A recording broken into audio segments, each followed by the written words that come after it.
What's up, guys? It's Scarce here, and today we're going to be interviewing Jelly Liam, the creator of Final Nights 1, 2, and Thich. This man brings all the boys to the yard as a Belgian game dev with his $3,500 PC after his potato got too hot. And now, let's get right into the news. Killing myself right after this video. Let's do it. Alright, guys, so, yeah. You want me to use this or a gameplay? I mean, you can overlay both, yes, or, I mean, if you can.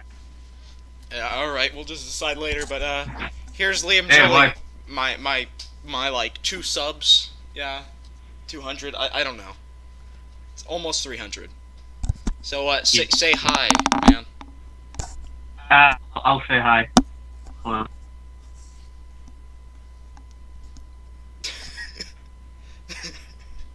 So, At all? I know you people are thinking that I have video call on, but I don't, so he can't see my face. At least I don't think he can. No, I just see a robot. Is it a dolphin or a whale? I'm always confused with that. He's gonna, like, sell a face reveal or something, I don't know. You'd make some real money. Try to get What's up, guys? faces. It's Liam here. Just look around in your country and see if you recognize anyone's voices. You know, you'll be able to make some money. Anyway, so let's go ahead and get started with the questions and everything. So Alright, the first sweet. question I wanted to ask, when did you start using Unreal Engine 4? Okay, so I've answered this question a couple times when I asked them, but I'll do it again. I started using Unreal Engine 4 basically because Those Night Bears was a thing and it got cancelled, and I was like, that looked really good on Unreal Engine. I'll try that. So Nixon is the one that made you want to use Unreal Engine 4? Yeah, basically. Alright. What made you think of the idea and story of Final Nights? In the beginning, it was basically a much more simple story than it was now, kind of with how actual FNAF series happens. It was basically just like, okay, there's so many like problems with Bite Kid being either puppet or golden furry, so I'll just make this whole new thing for it, create a little story around it. That was basically the idea. So your whole idea was to just make a story for the Bite 87 victim? Yeah, sorry. Write these down. Yeah, my game will be called Last Night's, whatever, yeah. The Last Night's Promotion. What was it? This is kind of a personal quirk of mine. I don't know why. I guess because of just things. Why did you decide to use the whole, like, Breadbear model? You know what I'm talking about? Like, the big non-Nightmare Fredbear? Why'd you use that? The best, like, Fredbear model that was available and it was people were, like, allowed to use in projects. It was only, like, after that I found, the ones that, God, what's his name? Upset Tangents or something. It's really a hard name to pronounce. The one he made that actually looks better. I'm using that one in FNR. So yeah. Thanks for triggering me there. It was basically. I was thinking. I remember I made a comment on the Final Nights 2. I think it was around the time when the demo came out, right? And I was talking about the whole Golden Freddy thing. Yeah, I remember that you could recolor certain parts of things. That's how. Like on the SFM workshop, there's a texture thing for the Unwithered Freddy model where you can make it a Fredbear. That's what I've been using, everything. It kind of makes it hard to animate because every time I make a shot, I have to recolor that same model. Kill me. And then the worst part is that I have to take the hat away and give, like, a new Fredbear hat. That's the worst part. It's really painful. Let's see, what was the other question? Ah, shit.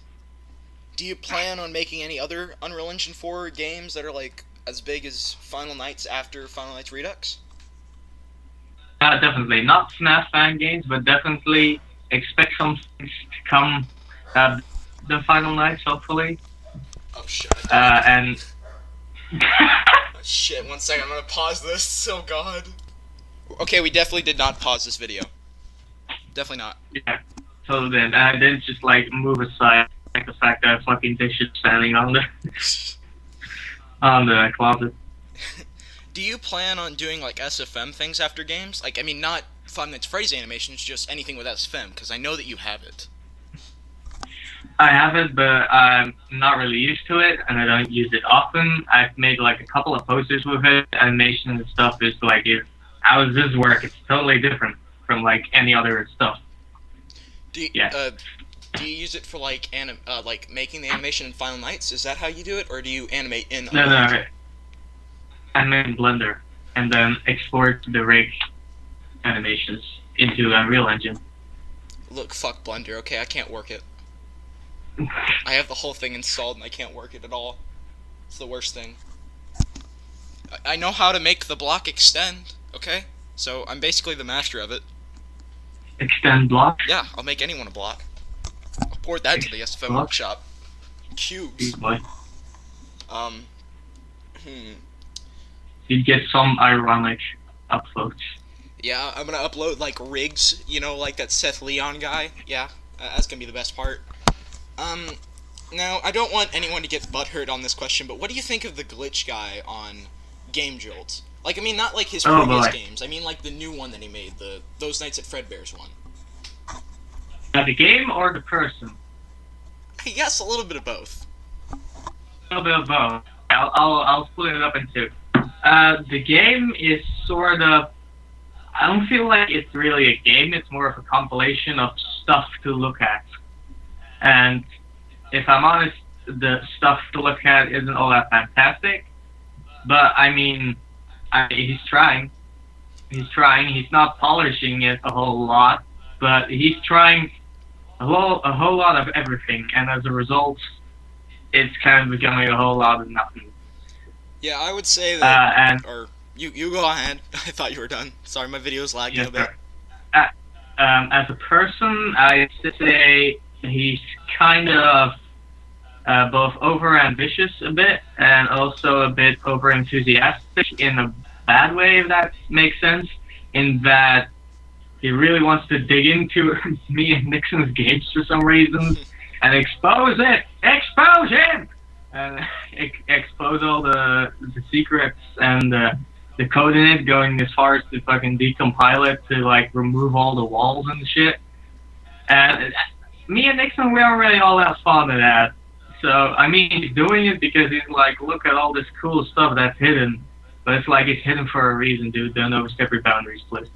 But he's mostly apologetic over it, except when Nixon took action properly, and he kind of got pissed. But mostly he's like apologetic, like, oh, I'm sorry, I didn't know I couldn't do that. So, I mean, I guess.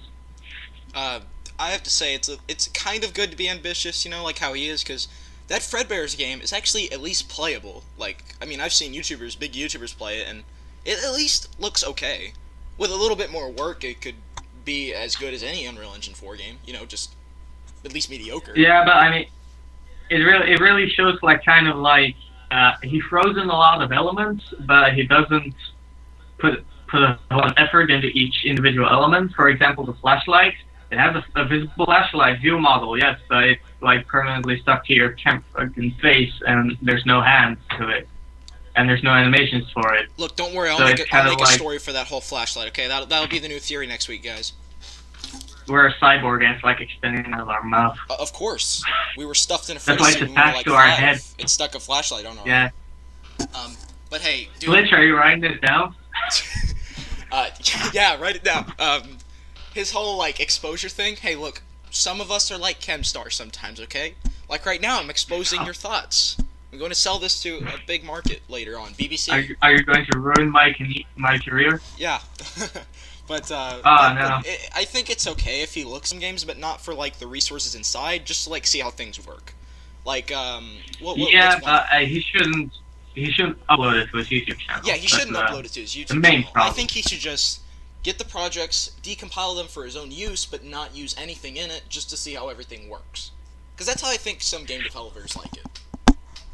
That's still kind of like, for example, he made a tutorial on AI, which he learned it by decompiling the jar of creation. But the thing is, Nixon took all his time to learn how to make the AI, and Glitch kind of just came in, saw what was there, and copy-pasted it. That's kind of It's time to learn. I mean, I'm learning AI for the first time for FNR, and Nixon is gladly helping me at some points, but with other points, he's like, fuck it, figure it out, mate. You gotta figure that shit out. I have to. He's gonna school you. Yeah, basically. But yeah, I think. But I'm getting it working. Yeah, but I think that Glitch should just look at it, but not copy and paste it, just to see how some things work, like on how to make a character disappear suddenly, like a ninja vanish, you know. But not copy and paste it. Just try to work it out on his own. Because I saw how it is, like, you have, like, branches through every single program I saw in your developer streams, so I guess like that. Yeah, FM3 is a whole lot of branches and animations.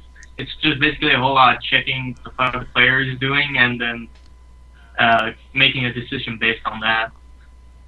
Yeah, that's what I think he should do. He should just look at it, not copy and paste it. But oh, speaking about Nixon, show us his face. No, don't really. But I'm gonna show a super blurry picture for like 2 seconds, and it'll just be like a vague outline of a face. If I even have a picture of him, I don't. sorry, Nixon, I ruined your big reveal. I think. Don't worry, I have like 12 people digging through your computer for files right now. Don't worry. I'll show you something much better though. You probably won't get it, but where the fuck is it? Help. Yes. Here we go.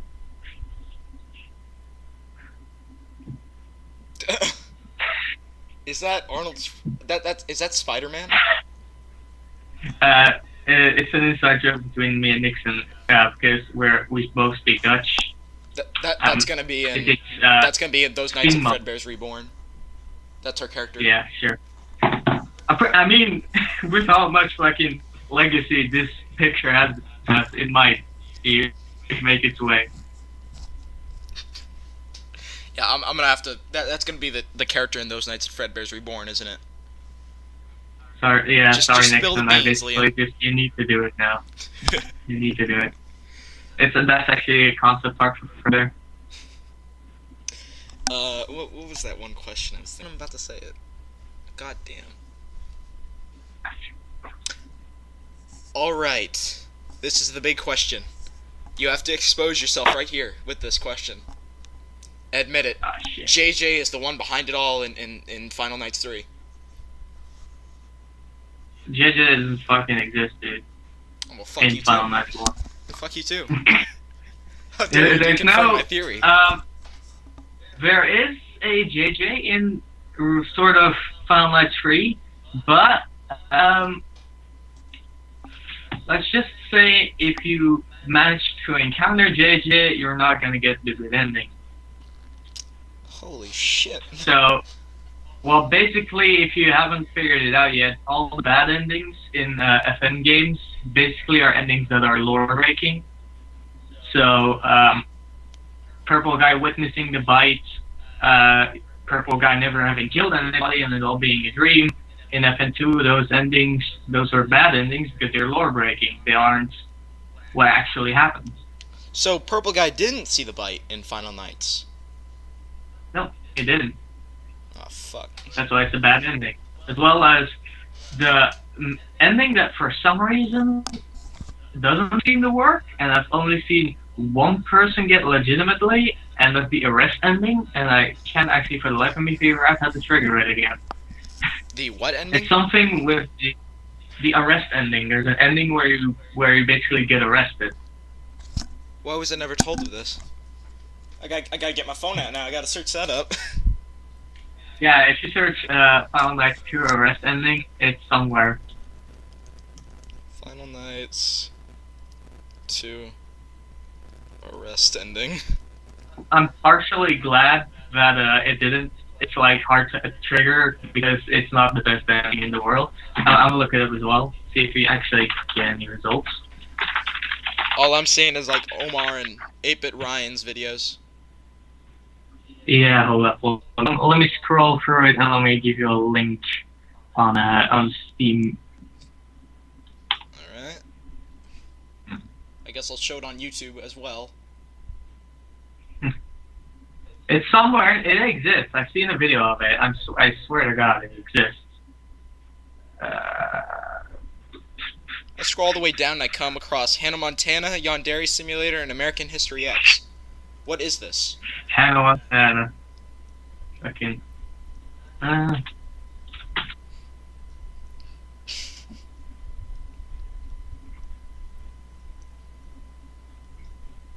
Yeah, for some reason I can't either, but there is an ending in Final Nights 2 that's not canon. I found Scott Coffin for some reason, like his channel appeared. Well, I mean... I searched Final Nights 2 Arrest Ending Secret, and on the second page, there's Scott Coffin just there. What was it? But yeah.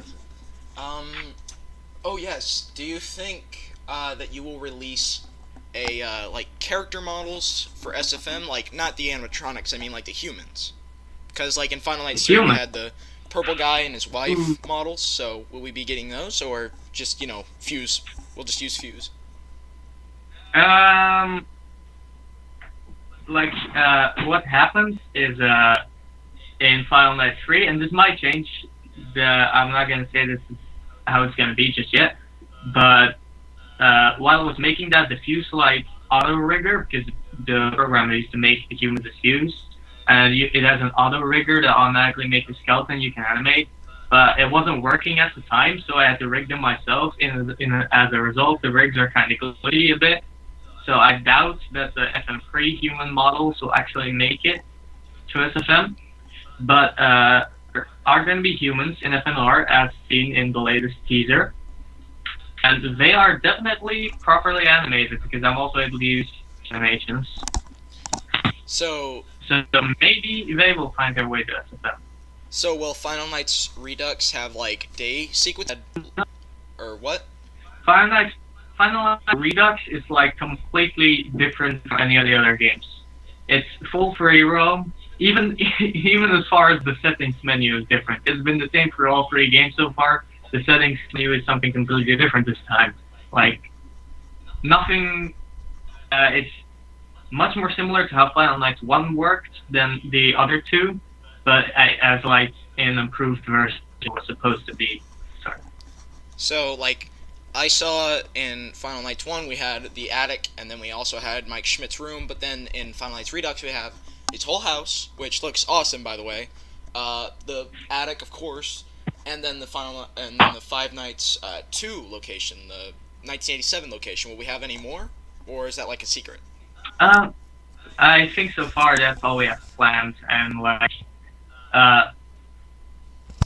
basically the prologue is going to be the shortest bit. Then I still have to kind of decide how the Snap 2 area is going to work out, to maybe sort of night system with it, probably actually, and the attic is going to be like the finale bit. And I can't promise each version, even though it's all sort of like free roam, same mechanics. The AI of the animatronics and the environment you can interact with makes each chapter wildly different to play. So. Oh, and there was one little thing I noticed about the second game. Well, actually, or 2 of them. There were 2 in the Five Nights 2 location. I noticed, why are the vents gone from the office? Is that a gameplay thing, or just, you just didn't include them? I just actually didn't really include them, to be honest. Basically, what the main dealio was I don't know if I could balance the vents out. Basically, the player hiding in them would make it easy. But then I thought, yeah, maybe I could just make them, like, blocked off or something. But in the end, I just decided to leave them. But I might just, like, add some vent covers to cover it up some more. Since there's only one way for them to get in from the front, like Foxy did, will we be able to survive during that part of the game by free roaming and by, like, just sitting in the office? Will there be a mechanic there? Sitting in the office isn't going to help you. That's all I'm going to say now. But the way you survive is you can hide underneath tables. One of the teasers actually showed this. The way you basically survive in that FNAF 2 location bit is you hide from the animatronics. Even though You you said hide it's and not you possible, run. I'm still gonna try to survive through just the office. Okay, I mean, there's probably going to be like a strategy for it, I'll try it. but it's not about surviving really. There's a set goal you have to accomplish. So if you just stay in the office, it's not going to happen. I'll have my iPhone set up. It'll be like the Final Nights 2 Night 6. That buggy hell. And then I also noticed one of the drawings. I think it was Omar that found it, and it showed the Spring Bonnie and Fredbear or Breadbear, whatever. How did that get in there? A drawing funny for it was that in Redux or FM1? Redux. Or no wait. I think. Yeah, it was. I think it was in the I'm first one talking actually. about. Yeah, it was. Omar showed like the unfinished map Yeah. in FM1. Yeah, the lore was different back then. It was different. So, what was supposed to happen before the attic was a thing is that it also had a night system planned for the for the FNAF 2 location.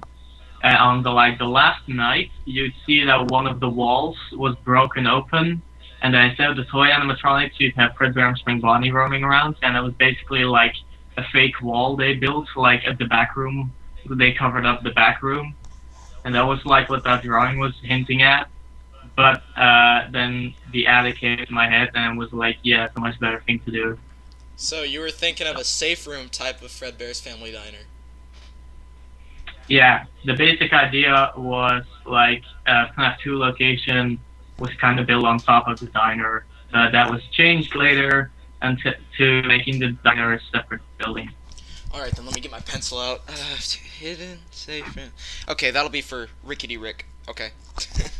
That's an interesting concept, though. I've never heard of that, so that could have worked. Would the lore have been drastically different, or just that? The lore would have been drastically different, yeah. Will you ever make a video on like the old lore once all the games are out? The old lore really wasn't like fully functional. It was never written, so it was basically just a collection of ideas that I still had to connect. So now everything is connected, even though there's actually like a lot of continuity problems, especially regarding models. If you look at FN2 and FNR, you're going to see continuity problems in the way they are connected. Because you kind of have to look at the attic section from FNR. It's still supposed to be the attic from FN1. So FN2, when you get to Night 5, and there's like the shadowy animatronics of Fredbear and Spring Bonnie from the attic, the models are the FN1 models, but they're still like the ones you're going to see attic in FNR lore-wise. They're different models. So there's continuity errors like that now because I have access to better models now. So Final Nights Redux will mainly be the same exact lore, but it's like new updated stuff? It's not the same exact lore, I'd say. It's still the same It's still the same basic lore, but there's more story elements added to it, and there's more fixes in connecting it FN2 and FN3. Alright, that's pretty smart. This chair is like really bad. I gotta oil this thing. I bought this chair like fucking 2 days ago. Stop gloating. Stop gloating. Boy. Okay. And this is my computer. Stop gloating about your $2,500 computer. Excuse me about my tooth? Yes, I have a mini tooth. Here, hold on. There we go. Goddamn computer. Well, I think I'll end the interview off here. It's been about 26 minutes, so. Oh, sweet. So I guess go ahead and say goodbye to like my two subs, whatever. Your tooth subs. What is with you and teeth, man? I don't have only 2 subs, but still. It's just a joke, it's just a prank, bro. Yeah. It's just a prank. Yeah, just go ahead and say goodbye to them, and I'll do the outro or whatever. Bye, teeth sub. Yeah, good. Yeah. So guys, go ahead and leave a like, and go and visit his games, and dislike them all, okay? Give him 1 ratings. Don't actually do that. Don't do that. But go ahead and give his games a try. Blah blah blah. Try to expose him. I don't know, but see you in the next video.